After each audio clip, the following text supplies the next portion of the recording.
Inspiring Vanessa here, and welcome back to another delightful interview for all of you. I hope you are staying safe and staying positive and still keeping update with these lovely interviews.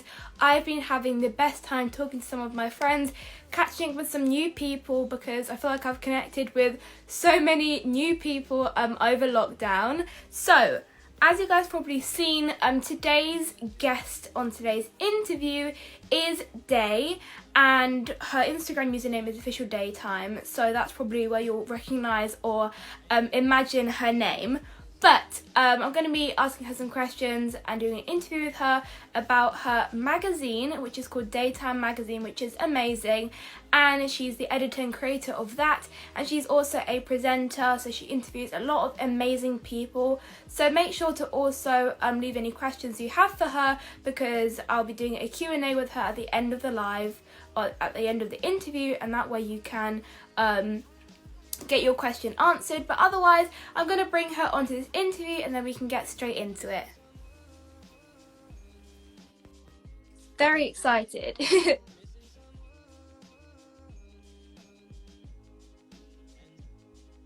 Hi! Hi, how are you? I'm great. How are you? I'm good. What have you been doing today? What have you been up to recently? Well, today, nothing. It's currently 11 o'clock my time, so it's kind of early. I usually wake up around 12, so I'm up a little bit early today, so I haven't really covered a lot of stuff. But yeah, I've been cooling. I mean, totally I'm on you with that one, because like my whole sleeping routine has been messed up much. Very much so. Like the minute my school closed, I was like, okay, I'm just gonna sleep in on some days, and now I'm like waking up at like 12 or 11 o'clock in the afternoon. So it's not the best possible scenario, but we'll get through it together. Right. So, starting off on this interview, first of all, thank you so much for joining me today. No problem. And Thank you. accepting the invitation as well. And the first question I have for you is, when did you begin your presenting career, and where did you realize you had a passion for it? Okay, so for those who don't know, I'm a media correspondent. So I do interviews on the carpet, off the carpet. You said, when did I first realize that I had a passion for this? Yeah. Okay, so I've been doing this around 10. Like, I started around 10. That's how long I've been doing interviews, and I'm 14 now. I just turned 14 in March. So along the 4 years that I've been doing this, around the mid first years when I really started to really enjoy it. At first it just started off as something like that I had in me already. I didn't really have to train a lot to do it. It just started off as something like, oh, let's try this and see how it goes. And 2016 is the first big event that I did. It was the Girlfriends and Champagne event with Vanessa and a bunch of other awesome entrepreneurs. So that was the first big event that I did, and that event was the first event that really gave me a feel for doing interviews. And from there I just kind of really started to like it. That first event was the first time that I traveled to LA, and now I live here. So that was the opening start, the grand start to the career that I have now. I mean, that's amazing. Just kind of imagining living in LA, and now you are kind of living the dream, you can say, which is great to hear. On to the next question is, how did the idea come about for Dai Time magazine? Because I know that you are the editor and creator of it, which is fantastic, by the way. So how did you kind of figure out this idea and what is actually going to be in the magazine? So Dai Time magazine came about, everything starts with just me and my mother brainstorming. So Dai Time magazine came about.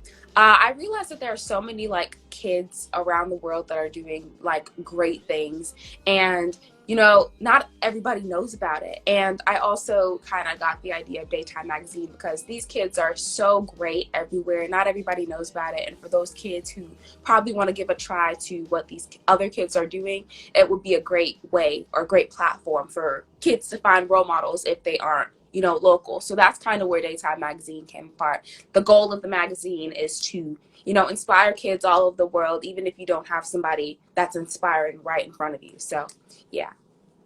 I mean, it's an amazing idea, and obviously it's flourished into something incredible as well. And as you were saying, like when I first started doing speaking, at first I didn't really know any other entrepreneurs or just young kids who were doing great things or wanting to make a change. And now, because Mhm. of social media, people are just kind of popping up randomly, and it really is starting to become almost like a movement where more people are starting to do what they love and also help other people at the same time while they're Mhm. doing so. So it's great to hear as well. Mhm. I know that you have interviewed a lot of amazing people, some incredible celebrities that you do. Like the interviews are up on your profile, so everybody go and check those out if you haven't done so already. But who has been your ultimate favorite person you've had the opportunity to interview? I don't really have favorites. Um, Yeah, I don't necessarily have favorites. Like all of my interviews that I do are my favorite because you can ask the same question to 500 people and not one person will say the same thing as the last. So that's my favorite thing about interviewing. I don't really have like a favorite interview personally. Um, yeah, I like all my interviews. You like all the interviews. Was there Yeah. somebody at an event that you were like you would never have imagined to interview them, but you still got to? If that makes sense. Like, who was somebody that you'd love to interview that you have had the chance to? If that makes sense. So music wise, I'm a really like big fan of Seven Streeter. You may know her, you may not. She's just always been somebody that I love to listen to. I'm a skater, so usually the skating rinks play her songs in the rink and we skate off of them. So Seven Streeter was somebody that I really had a hard time processing, like our interview. There's so many other interviews that I've had hard time processing, but just off the top of my head, Seven Streeter. I mean, just getting to like interview your idol, it's like, how do you even kind of get your head around it and still make sure you're answering the questions without kind of fainting because of their like appearance or just them being right in front of you? So the next question is that you are obviously doing some brilliant things right now. So where do you see yourself, or where do you see the magazine, for example, in 5 years' time?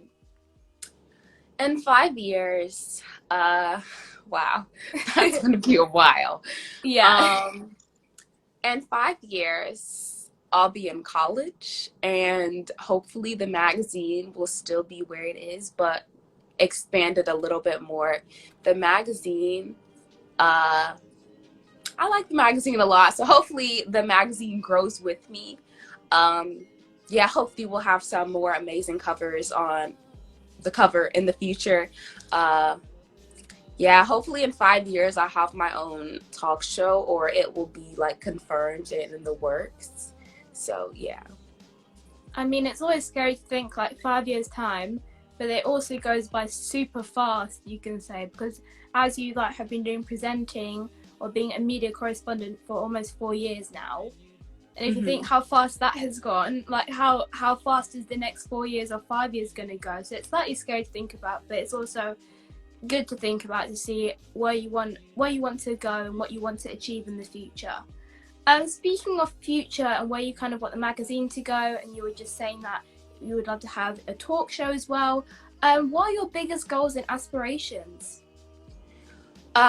Well, as of now, my biggest goals are to one, get my talk show. I really want the magazine to grow with me over the years because so far the magazine has grown tremendously. We've had so many different people on the covers. I would really like the magazine to grow with me. I'd like to get my own talk show. And as of now, I'm waiting to finish high school so that I can get my nail tech license. Just so I Ah, can have it, not like to do it full time, but just so I can say that I have it. Yeah. I mean, I kind of saw your nails slightly as well. They look lovely, so it'll be cool. Thank Oh, you. oh, just flexing on those nails. I mean, mine aren't the prettiest. I'm not going to show those, but yours are lovely, so that would be really Thank fun. you. That would be fun to kind of just have that as like a little hobby on the side, because at the end of the day Yeah. we are still teenagers, we are still kids, we want to do things that just kind of let us have fun basically, which is still really really important to keep in mind. Hmm. The next question is, how do you prepare for interviewing other people? Like, how do you prepare questions or just getting yourself ready when somebody is coming along, like on the red carpet, for example?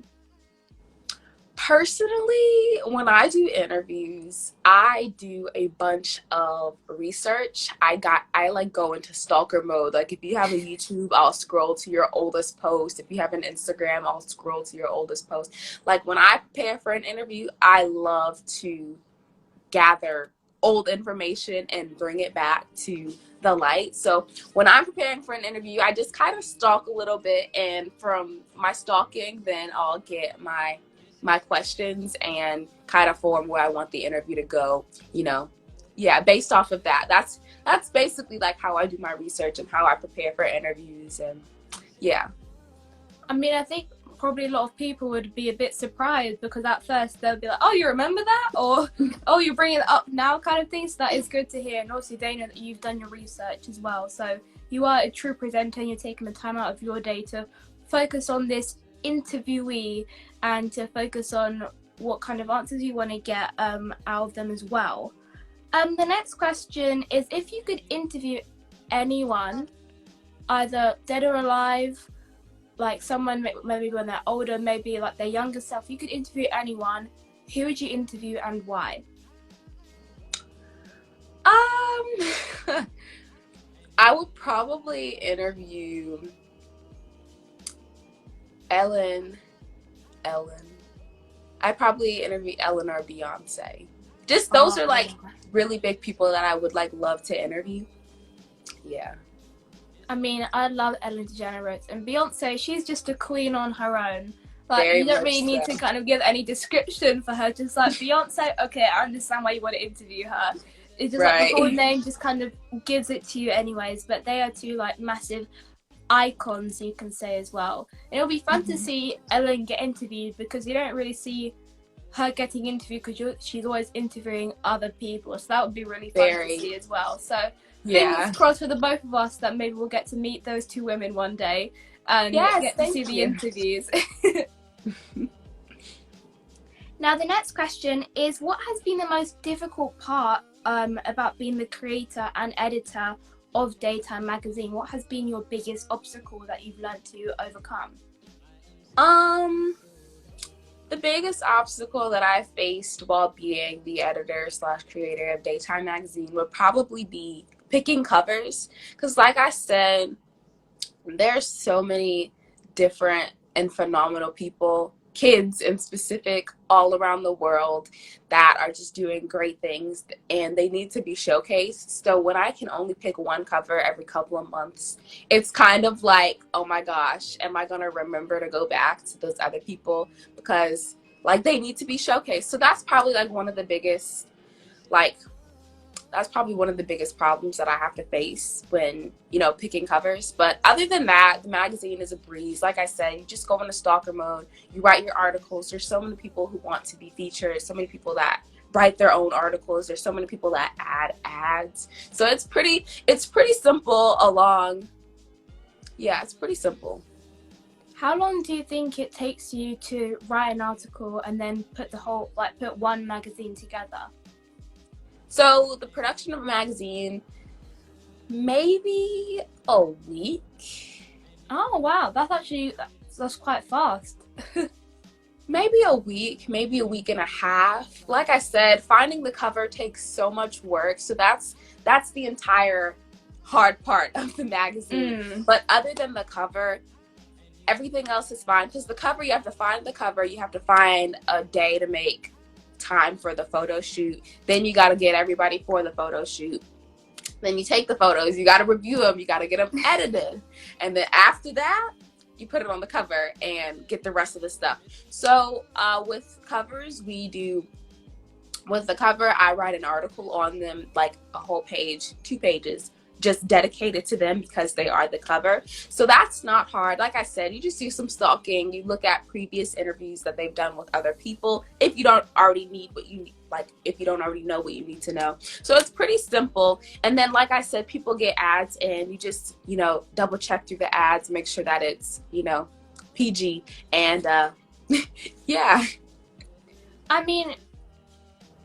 I was expecting it to be a little bit longer, so that's really kind of interesting to see how the production of it comes out. But everyone's like, don't judge a book by its cover, but the cover is one of the most important elements of the magazine, because that's the first thing people will see. So if it's not right for you, then you never know if it's going to be right for other people. So I can imagine that it takes quite a lot of time to figure out which one, which picture to pick, or just which image to put on the cover, which photograph as well. Now we're going to go into some questions from the viewers, because people have been sending questions in while you are answering some questions. So the first question is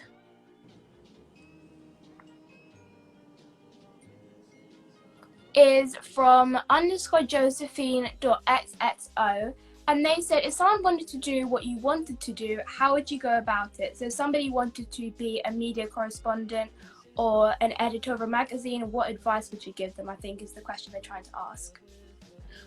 If you want to be a media correspondent or an editor or creator of your own magazine, all I have to say is that you should continue to push. If you want to do anything in the industry, you have to be strong-hearted.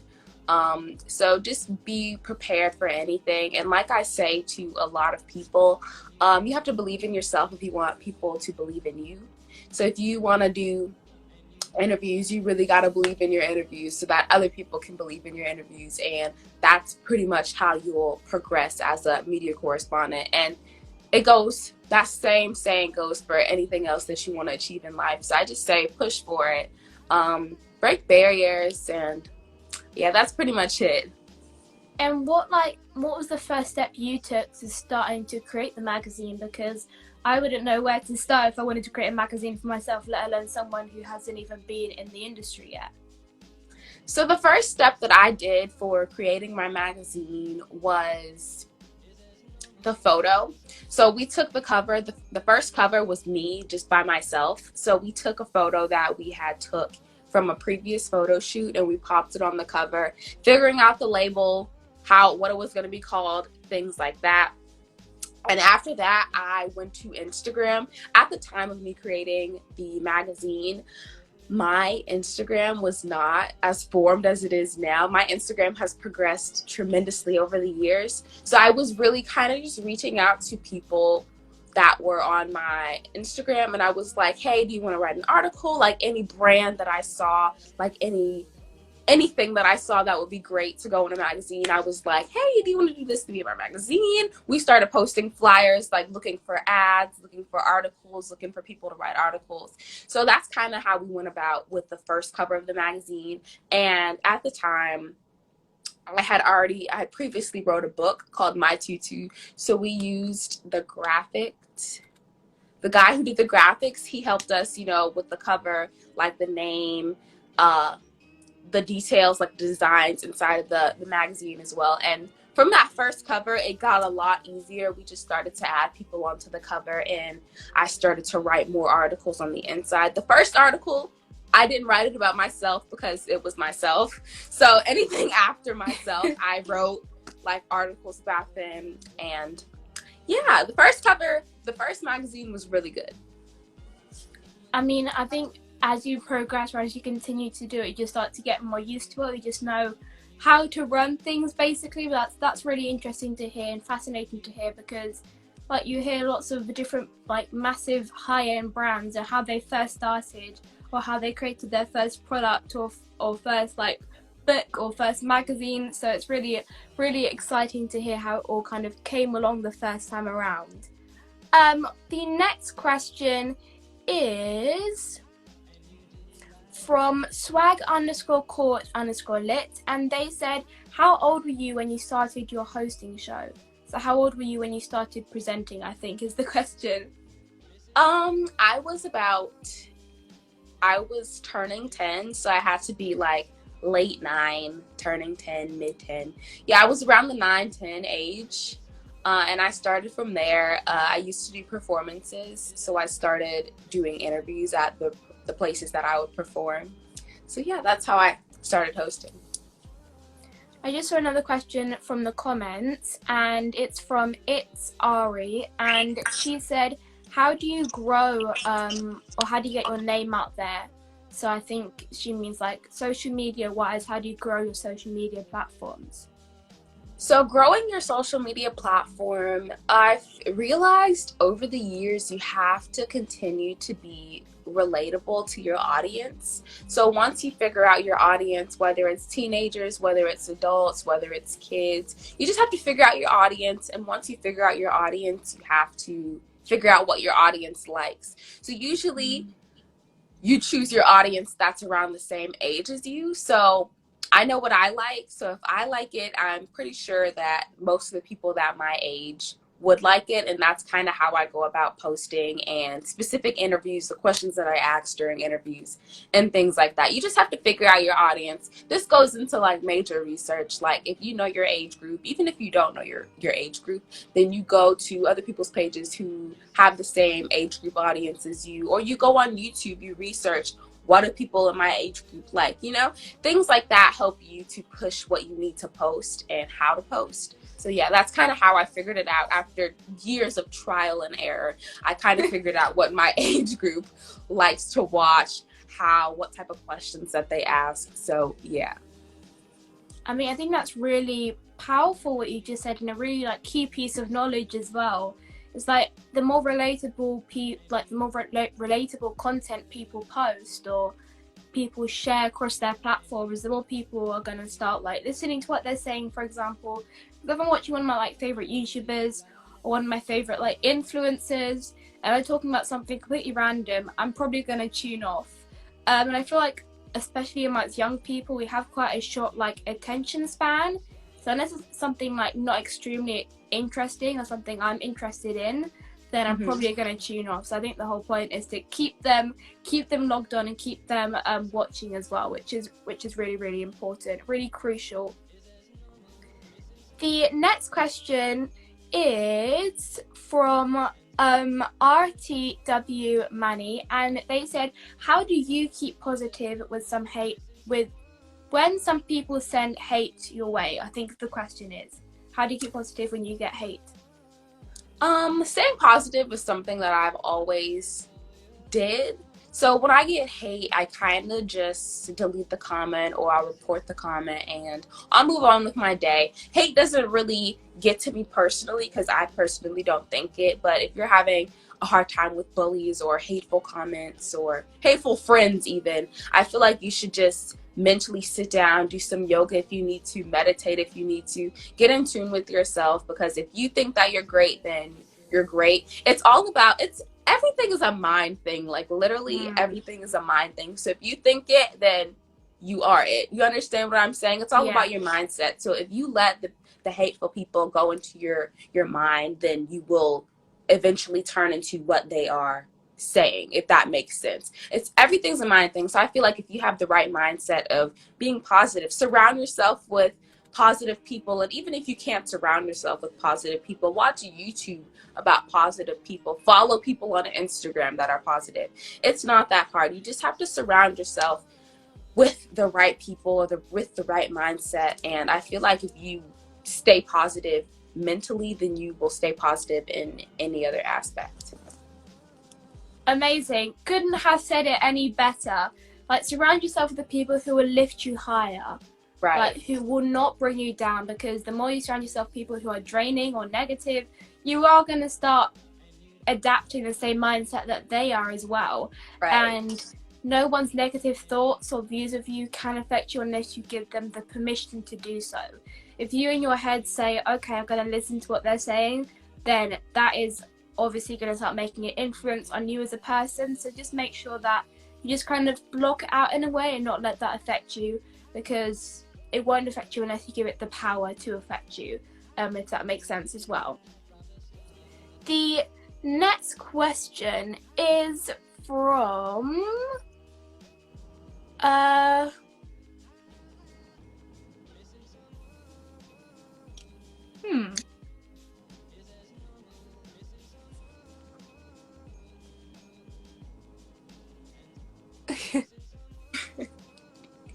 The next question is from ashtom.gatewood6, and they said, how do you feel about your book? So how did you feel when it first came out? When my book first came out, I was around 9 or 8. I believe we wrote the book when I was 8, and it got published around 8.5, maybe 9. How do I feel about my book? My book is great. My book has led me to do so many phenomenal things. The name of my book was My Tutu, and My Tutu allowed me to do a tour. It allows me to do a tour, which I do every school year. I probably won't be doing it this school year. Maybe not. But it's something that the book allowed me to do. Reading is Lit tour, which is when I go to schools all over the world and talk to them about why you should continue to read, why reading is lit. Like I said, again, with keeping your audience, lit is a word that, my generation kind of created. So mixing that together with something that they should continue to do, that's a great example of staying in tune with your audience. So Reading is Lit is something that my book brought me to. I've been able to travel to so many different schools. I've been able to read to over 10,000 kids. It's been awesome. So I feel a great way about my book. I love my book a lot. My book is a children's educational book, so I personally wouldn't read it now, but for those younger kids that do follow me, then it is a really good book for them. I mean, that is amazing. 10,000 kids, just getting to impact them just from something that you were writing beforehand and actually seeing the difference it's making. That is amazing, beyond amazing, and phenomenal as well. Would you consider writing a new book? And if so, what would you write it about? What would be inside the book? What would be the topic of the book? I may write another book in the future, but as of now, I don't think that I want to write another book. I mean, we publish the magazine quarterly, so that's sort of like keeping up with the book. Unless I find something really great to write a book on, then I'd probably write a book, but nah, not right now. Not right now, but we'll see in the future anyways. But it does take a lot of effort to put it together, and it takes it's very time consuming, because I've met people who have been writing their book or their story in a book for 3 years to 7 years, for example, and it's like, whoa.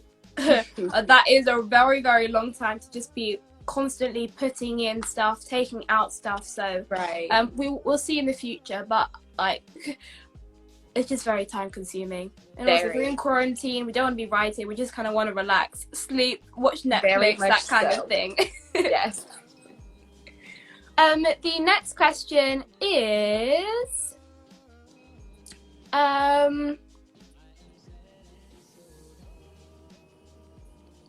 from Lil1BRE, and they said, how do you feel about what you do on the scale of 1 to 10 on how much you love it? I think is what they're saying. What do I love? Okay, how do I feel about what I do on the scale of 1 to 10? How much do you love it? I like my job. I say a 10 out of 10. Actually, I say 9 out of 10. Oh. I only say 9 out of 10 because it takes a lot of time management to fit everything into a day's work, or maybe a week's worth, a month's work. I don't know. I'm still working on my time management. So I say 9 out of 10 because I do get caught up. And sometimes when I have to spend a full day just working, I get extremely aggy, as my attention span is extremely short. I don't like to spend too much time on the same thing without being motivated to do so. Unless I'm extremely motivated to spend the entire day working, do not ask me to work for the entire day. So I feel like a 9 out of 10. I love my schedule. I like to fit in schoolwork. Yeah, I like my job a lot. I get to meet different people. I get to get different answers to the same question. That's my favorite part about doing interviews. I love different questions, different answers, all of the above. Yeah, I like it a lot. I like my job. I think you just perfectly described me. Literally, if I will not do something unless I really don't want to do it. So if I have to film a bunch of videos for other people for a whole day, I'm just I just want to lie in bed, scroll through TikTok and just sleep. Just watch my Netflix show, like literally me. So it is very time consuming, and my time management is awful. Like if it wasn't for my mum, I don't know what I would be doing without her. I agree. My time management is just something else. I agree extremely too well. The next question is from Jordan_4K_IMVU, and they said, "Are you from Cali? Are you from California?"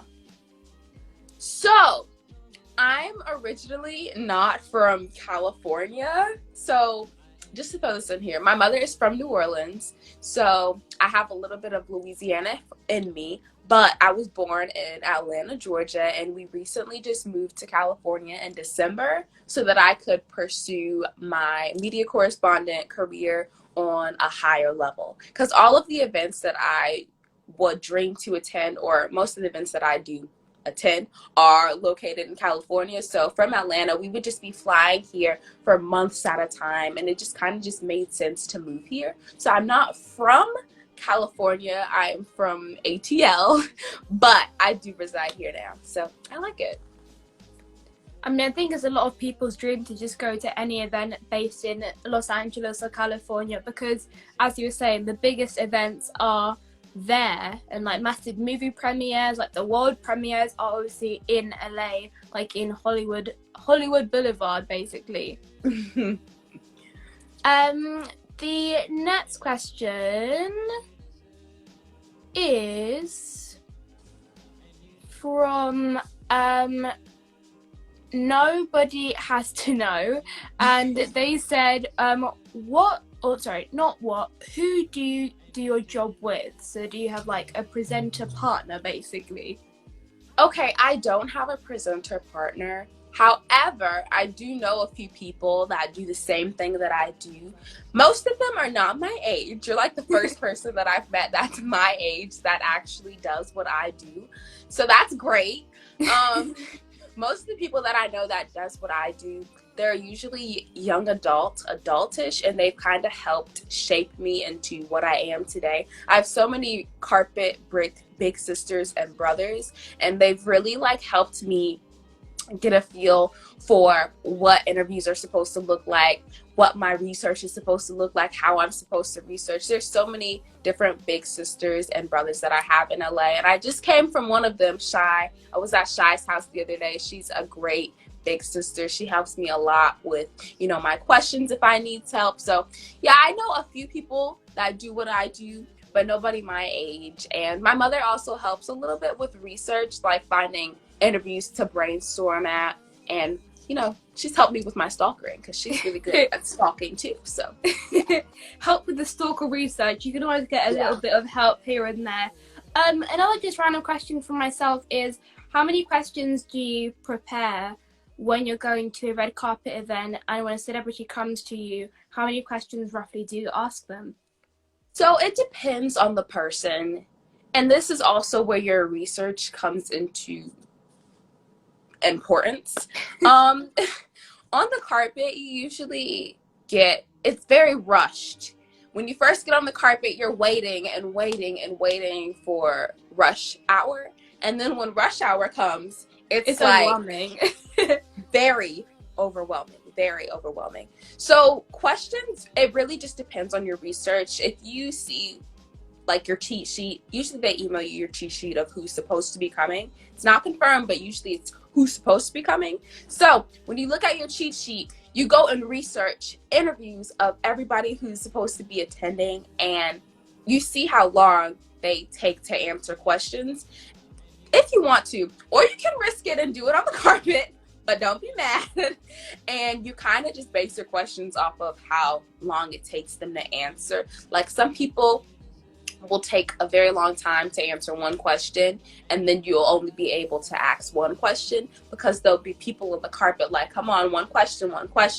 But if you have somebody who talks quickly, answers quickly, already knows what they're talking about, already has their expectations, then you may be able to slide in maybe 2 to 3 questions. But this is just on the carpet. But one-on-one interviews, You can ask however many questions. Usually with one-on-one interviews, I ask about 5 to 10 questions, and they're usually not really complex questions. They're pretty simple questions just so we can get them out the way. So yeah, it just depends on who you're interviewing. Like if you're interviewing with a chatty person, then you do about maybe 1, maybe 2 questions. Depends on the question. So everything comes in the, you just have to make sure that you know what you're talking about. You have to make sure you know who you're interviewing. You got to make sure you know your questions. Yeah. I mean, that's a lot of precision. Like, I would never have thought to watch other people's interviews and see how long they roughly take to answer questions. I never have thought about that before. So that is a whole other level of research that you're doing right there. So yeah, it's all the recognition and appreciation to you. Yes, thank you. I mean, yes, just like you have people who will literally answer questions for like an hour. If you don't stop them in between, then people can like answer questions just like that, and it's like, oh, okay, on to the next question really quickly. So there's a lot of kind of focus on that as well, which is amazing to hear, which means that you're very motivated about what you do. Another question, well, not question, but a statement from loyalty_queen, just with an X replacing the U, and she said she loves you. Oh, I love you too. The next, I think we're going to do 2 final questions. Okay. And the second to last question is from the.girl.deli, and she said, if y'all weren't famous, where do you think you would be? Where do you think you would have been right now in life? So what would you have done if it wasn't for presenting or being a media correspondent or having Dai Time magazine? If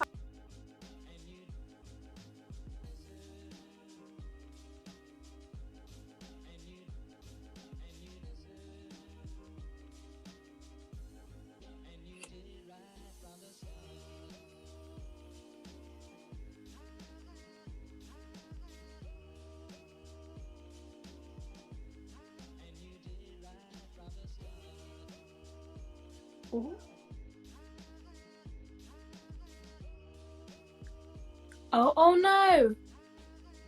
I think maybe her phone died. I think maybe her phone did die. I think maybe. Because that has happened on one of the interviews beforehand. Oh no. Oh. Well, that wasn't exactly meant to happen, but if she does tune back in, just to answer one more question, I'll answer this question as well. I don't know what I would be doing if it wasn't for speaking, but I'd probably be doing something around like art maybe, because I do love art. I'm very passionate about that as well. But I don't know why it did tune off, because sometimes that does happen. Technology is like that nowadays. I don't know if we can...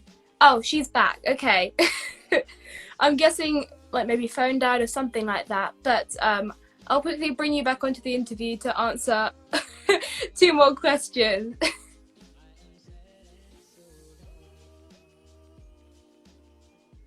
Oh, gee, I don't know what happened. It just glitched out. I'm looking at the phone. It's okay. Like... It's okay. Sometimes that happens. But we're going to answer a few more questions before we do finish off this interview. The next question is from Teeks.Victoria, and they said, what have you learned during this time? What has been your most important lesson you've learned during, I think, quarantine?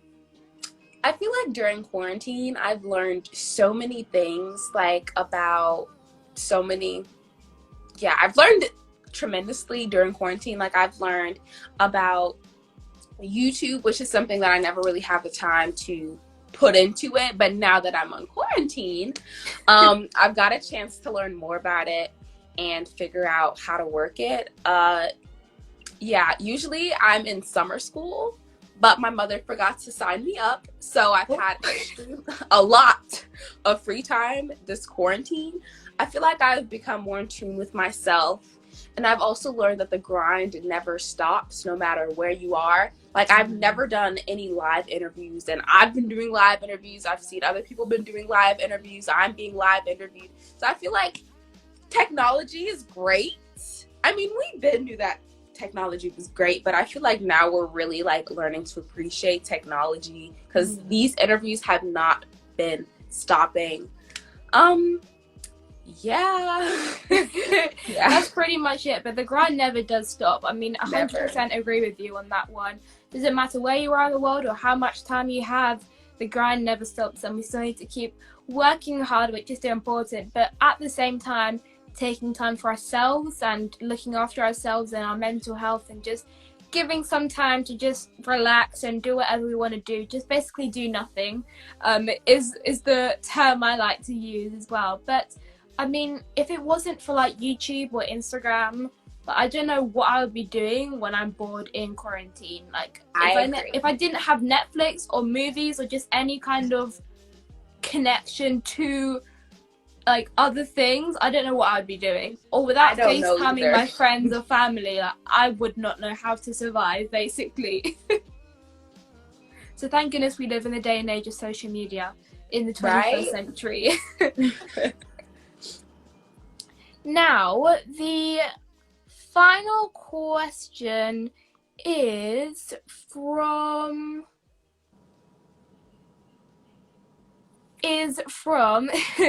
bxbb.mary_official, and they said, how did you blow up on the internet? How did you do it? Okay, this goes into what I said about growing your fan base. You just need to know what you want your audience to be. And once you figure out what your audience is, you just target it. Like, you target your audience in every post that you make. Even if you think that there's a way that you can't, you figure out a way. So that's something important, just staying in tune with your audience and what they want to see. You can even ask your audience what they want to see. I put up polls in my Insta story a lot just to see what my fans are thinking. So staying in tune with your audience is something that's really great if you want to grow your followers, grow your supporters. Yeah, that's something. Yeah, so how did I do it? I used the same method that I'm telling you guys, just figuring out what my fans like. Like I said earlier, it goes into tune with my interviews, the people that I interview, the questions that I ask while interviewing. So yeah, it goes like that. I mean, I also do the same thing, like just like on Instagram when you have the stories, you have like the little feature where people can ask questions. They can also just send in suggestions. So for my channel, when I've got no clue what type of video to do, I'm like, let me just go ahead and ask some of my supporters, some of my followers, and see what they want to see, because they're the people watching your content at the end of the day. And you need to be focusing on them most of the time rather than what you would like to film, and actually seeing what they would like to see you film, if that makes sense. So that's some great advice there. Thank you. So that was the last question, but okay. Thank you so much for being my guest today, despite the little cut off in between, but it was amazing having you here. Where can we find you on social media? You can find me on social media at Officially Daytime, DAITIME. That's on anything. You can Google Officially Daytime and see my website along with my YouTube. And yeah, basically on my website, you can find anything that you want to know about me. So yeah. Okay, but before we go, I have a question for you. Oh, go ahead. I mean, this is my job. I had to. Okay. Oh, it's okay. So, you're in the UK, right? Yes. Okay, so for those who want to visit the UK, aka myself, I am those is me. Where should we go? Specifically London, where should we go? Like, where's the major spot for a tourist to go? You can give us like 5 different places if you want to. Give us 3. Like, tell us, please. Okay. Tell me. I mean, first of all, we love when like any of our American friends come to London, because it's like just meeting up people and actually meeting up face to face. So maybe when quarantine is over, you can come visit us in London. That would be really fun. But best locations. The first one is Oxford Street for sure, because there are a bunch of shops, a bunch of high-end brands, and it's also super busy. So obviously don't do that in lockdown, because it's just not the best. Like, you cannot socially distance in Oxford Street. So definitely there. And if you go during Christmas time, you've got all the Christmas lights up, so that is beautiful. Also Carnaby Street, they always have like a lovely display, and you also have some cute shops here and there. The Mhm. next one is Buckingham Palace, where the Okay, I've Queen heard of is. that. And everyone's like, do you all, everyone from Britain, do you sip tea like the Queen? Have you met the Queen? It's like, no and no, but if you would like to see Buckingham Palace, you can go and visit there, because that is a very iconic landmark. Mhm. A place that isn't exactly like a landmark, but it's just a place you can go that is like really cute. It's called the Elan Cafe. Mhm. And I went there, I think last year, with one of my friends, and it's like this whole like pink cafe, and just the whole design of it is very Instagram worthy. So it's a I very love that. cool That's my place to go place. to. Yeah. I love that. Yeah. And then the last place is like London Bridge, Mhm. just around that area, London Bridge or like Big Ben, for example. Otherwise, if you look on the internet, you can find so many different places to explore London. These are the prettiest parts of London. There are other parts that are just like a bit more local. They're not as kind of pretty, or like the buildings aren't that posh. Like, we're not that posh around here. We've got all different types of accents. But yeah, I think those would be like the top 5 landmarks I recommend for tourists to go. Awesome. Thank you. No Well, problem. that's it. Well, thank you so much for asking me a question as well. You just had to. I insist that you do. Thank That you. again, everyone, go and follow Dai Time on her social media platforms. Check out her website. Check out her magazine as well. And once again, it was incredible having you here. And I'll speak to you soon. Awesome. Thank you so much for having me. All right. Bye. Bye. So now it is the end of this interview. I hope you all did enjoy it. Make sure, as I said before, to go and follow officially Dai Time on all her social media platforms, and check out her magazine, because it is fantastic, and it is really great that the message behind it, or the aim behind it, is to shine some light on some other incredible young people who do want to create a change. By the way, if you do have Amazon Prime, I actually have my own talk show on there. It's called The Inspiring Vanessa Show, and on mine, we're always open to having some worldwide viewers. So if you do have Amazon Prime, type up Inspiring Vanessa in there and watch the episodes that we have up there, and leave a review so that I can repost it on my Instagram story. Otherwise, all my social media platforms are at Inspiring Vanessa, as always. But without further ado, I'll see you all on my next interview. Bye everyone, thank you all for tuning in.